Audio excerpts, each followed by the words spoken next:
On a busy street in Paris, Lilia was rushing to work. She worked at a small bookstore overlooking the Seine River and loved books more than anything else. That day, as she crossed the street, she accidentally bumped into a man holding a cup of coffee, spilling it all over his white shirt. "Oh, I'm so sorry," Lilia said, trying to wipe the stain with her napkin. "It's okay. I needed an excuse to buy a new shirt," the man replied with a laugh, his blue eyes locking onto hers. Their encounter wasn't just a coincidence. Daniel couldn't stop thinking about Lilia for the rest of the day.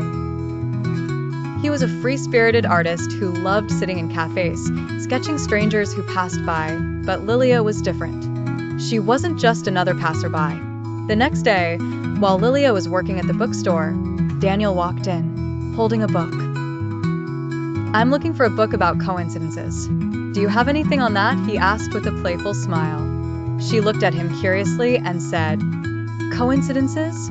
I think life itself is just a series of them." He admired her words, and she loved his laughter. Soon, he became a regular visitor to the bookstore. They talked about literature and art, left each other notes inside book pages, and Lilia found herself eagerly waiting for his visits. One rainy evening, Daniel entered the bookstore holding a canvas covered with a cloth. He smiled and said, "I want to show you something." He lifted the cloth, revealing a painting of Lilia sitting among books, her eyes shining with passion. She gasped in surprise. "How did you paint me so perfectly?" she whispered. "Because I no longer see the world except through you," he replied.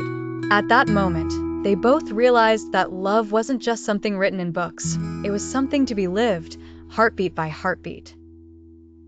And in the end, the bookstore was no longer just a place for selling books.